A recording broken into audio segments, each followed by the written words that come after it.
നമ്മള് ആചാര്യവരണത്തോടുകൂടി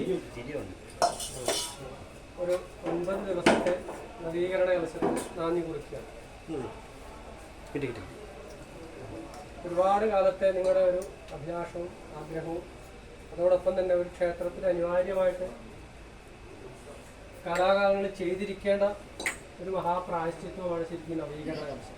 നവീകരണ കലശം എന്നുള്ളത് കൊണ്ട് ഉദ്ദേശിക്കുന്നത് നവം കരോതി, പുതിയതാക്കി ചെയ്യാവുന്നതാണ്. കാരണം കാലത്തിൻ്റെ കുത്തൊഴുക്കിൽ ക്ഷേത്രത്തിൻ്റെ ചൈതന്യത്തിന് വന്നുപോയിട്ട് ലോപങ്ങൾ, ദോഷങ്ങൾ ഇതൊക്കെ പരിഹരിച്ച് അത് പരിപൂർണ ചൈതന്യവത്താക്കി നിലനിർത്തുമ്പോഴാണ് ഒരു ഗ്രാമത്തിനും ഗ്രാമവാസികൾക്കൊക്കെ അതിൻ്റെ അഭിവൃദ്ധി ഐശ്വര്യമൊക്കെ ഉണ്ടാകുന്നത്. ഏതൊരു ഗ്രാമം എടുത്താലും അവിടെ ഒരു ക്ഷേത്രം ഉണ്ടാകും. ക്ഷേത്രത്തെ നിദാനപ്പെടുത്തിക്കൊണ്ടാണ് ആ ഗ്രാമത്തിൻ്റെ ഐശ്വര്യം. അപ്പോൾ ആ ക്ഷേത്രത്തിന് എന്തെങ്കിലും തരത്തിലുള്ള ചൈതന്യ ലോപം, അതുപോലെ അശുദ്ധികളോ അല്ലെങ്കിൽ ദോഷങ്ങൾ, നിമിത്ത ദോഷങ്ങൾ ഇതൊക്കെ വരുമ്പം അത് ഭക്തജനങ്ങളെ ബാധിക്കും. അതുപോലെ തന്നെ ഭക്തജനങ്ങളിൽ എന്തെങ്കിലും വിഷമങ്ങളോ ഇതുണ്ടെങ്കിൽ അത് ദേവനെയും ബാധിക്കും. ഇതൊരു ആധാരേയ ഭാവമാണ്, ഇത് അങ്ങോട്ടും ഇങ്ങോട്ടും.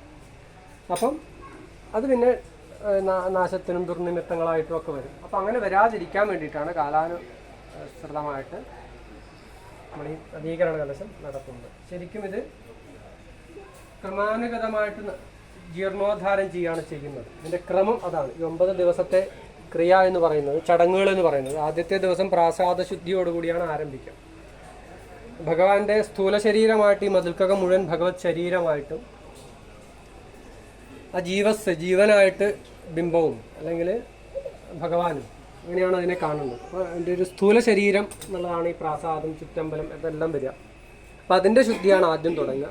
ക്രമാനുഗതമായി നാളെ ബിംബശുദ്ധി, എൻ്റെ സൂക്ഷ്മ ശരീരത്തിൻ്റെ അശുദ്ധികളൊക്കെ നീക്കുന്നതിന് വേണ്ടിയിട്ടുള്ള ചതുശുദ്ധി, ധാര, പഞ്ചഗവ്യം, പഞ്ചകം ഇങ്ങനെയുള്ള കലശാഭിഷേകങ്ങൾ, ധാര തുടങ്ങിയിട്ടുള്ള രണ്ടാമത്തെ ശരീരത്തിൻ്റെ, അതായത് സൂക്ഷ്മ ശരീരത്തിൻ്റെ ശുദ്ധികൾ. പിന്നീട് നാളെ വളരെ വിശേഷമായിട്ടുള്ള സ്കാന്തഹോമം, അതുപോലെ തന്നെ പ്രോക്തഹോമം തുടങ്ങിയിട്ടുള്ള ഹോമങ്ങൾ. ഇത് ചൈതന്യത്തിന് വന്നുപോയിട്ടുള്ള ന്യൂനതകൾ പരിഹരിക്കാൻ, ചൈതന്യത്തിന് ഏറ്റക്കുറച്ചിലുകൾ സംഭവിച്ചിട്ടുണ്ടെങ്കിൽ ഇതൊക്കെ വേണ്ടിയിട്ടുള്ള ഹോമങ്ങളാണ്. അതിനുശേഷം തത്വകലശാഭിഷേകം, ഭഗവാനോട് അനുജ്ഞ വാങ്ങിച്ചതിന് ശേഷം അജീവ ചൈതന്യത്തെ ശൈലിയിലേക്ക് എഴുന്നള്ളിക്കുക. ഇങ്ങനെയുള്ള ചടങ്ങുകളോടുകൂടിയിട്ടാണ് ഇതിൻ്റെ അടുത്ത 3ാമത്തെ ഘട്ടം പൂർത്തിയാവുക. നമ്മുടെ ശരീരം പോലെ തന്നെ നമുക്കും ഒരു പുറമെ കാണുന്ന ഒരു സ്ഥൂല ശരീരം, അതിനകത്തൊരു സംവേദനക്ഷമതയോടുകൂടി ഒരു സൂക്ഷ്മ ശരീരമുണ്ട്, ജീവിതത്തിനുണ്ട്. അതേപോലെ തന്നെ ക്ഷേത്രത്തിനുണ്ട്. അതിനെയൊക്കെ നമ്മുടെ ശരീരത്തെ പരിശുദ്ധമാക്കും പോലെ തന്നെ ക്ഷേത്ര ചൈതന്യത്തിനും ഇത് കുറേ കാലങ്ങൾ കഴിയുമ്പോൾ അതിന് ജീർണതകൾ സംഭവിക്കും. അത് പരിഹരിക്കുകയാണ് ചെയ്യുന്നത്. ഇത് വളരെ അപൂർവമായിട്ടും വളരെ വിശേഷമായിട്ടൊരു അവസരമാണ് ഈ ഒരു 9 ദിവസം എന്ന് പറയുന്നത്. അതിൽ ഭക്തജനങ്ങൾക്ക് വളരെയധികം പ്രാധാന്യമുണ്ട്. ഭക്തജനത അനുജിഘേഷയാർച്ചോപാധവും നേതസന്നിധി മാതധാനി. ഭക്തജനങ്ങളെ സദാ അനുഗ്രഹിക്കാനായിക്കൊണ്ട് ഞാൻ ഈ ബിംബത്തിൽ സ്ഥിതി ചെയ്യുന്നു എന്നാണ് പറയുന്നത് തന്നെ. അപ്പം ഇത് നിലകൊള്ളുന്നത് തന്നെ ഗ്രാമവാസികൾക്ക് വേണ്ടിയിട്ടാണ്. അപ്പം എല്ലാ തരത്തിലും നിങ്ങൾക്ക് അതിനകത്ത് ഈ ദിവസങ്ങളിൽ പങ്കെടുക്കാൻ പറ്റുന്ന രീതിയിലൊക്കെ ക്ഷേത്രത്തിലെ ചടങ്ങുകളിൽ ഭാഗധേയത്വം വഹിക്കേണ്ടതുണ്ട്. ചില സമയക്രമീകരണങ്ങൾ ദിവസങ്ങളിലുണ്ടാവും, നിത്യ പൂജകളൊക്കെ ഉണ്ടാവും. പക്ഷേ അതിന് ചില സമയക്രമീകരണങ്ങളിൽ അതാത് സമയത്ത് അറിയിക്കും. വ്രതമെടുക്കേണ്ട ചില അവസരങ്ങൾ വരും, അത് അതിന് മുൻകൂട്ടി പറയും. അങ്ങനെയുള്ള വളരെ കൗതുകപൂർണമായിട്ടുള്ള വിശേഷമായിട്ടുള്ള നിരവധി ക്രിയകളിലൂടെയാണ് ഈ നവീകരണ കലശം കടന്നു പോകുന്നത്. അതിന് നാന്ദി കുറിച്ചുകൊണ്ട് ഇപ്പോൾ ആചാര്യവരണം എന്നുള്ള ചടങ്ങാണ്. എന്താണ് ആചാര്യവരണം എന്നുള്ളതുകൊണ്ട് ഉദ്ദേശിക്കുന്നത് വെച്ച് കഴിഞ്ഞാൽ, ഒരു ക്ഷേത്രത്തിൽ പ്രാണപ്രതിഷ്ഠ ചെയ്യാൻ പരമ്പരയായിട്ടൊരു ആചാര്യനുണ്ടാവും.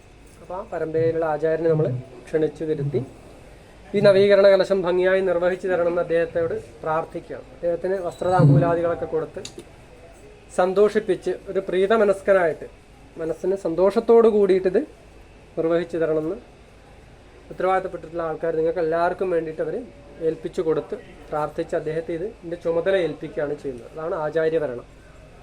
ആ ചടങ്ങാണിപ്പം നടക്കാൻ വേണ്ടി പോകുന്നത്. ഇതിൻ്റെ മറ്റ് ക്രിയകളെക്കുറിച്ച് ഇനി ഒരു അവസരത്തിൽ നമുക്ക് ഇതിൻ്റെ ഇടയിൽ ഒരു ദിവസം വിശദമായിട്ട് പറയാം.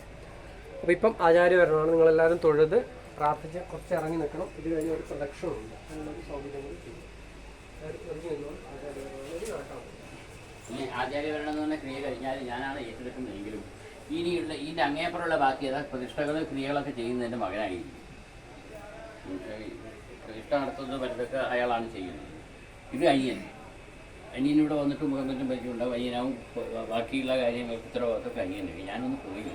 ഇയാളാണ് ഇവിടുത്തെ സദസ്യനായിട്ടുള്ളത്. പിന്നെ വാചവാധ്യൻ ജയശങ്കർ പ്രസാദ് എന്ന് പറഞ്ഞു.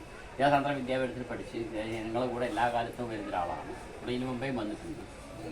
ബാക്കിയുള്ള ആൾക്കാരൊക്കെ ഓരോ തവണ ഞാൻ പരിചയപ്പെടുത്തി തരാം. വരും. നിങ്ങൾ എല്ലാവരും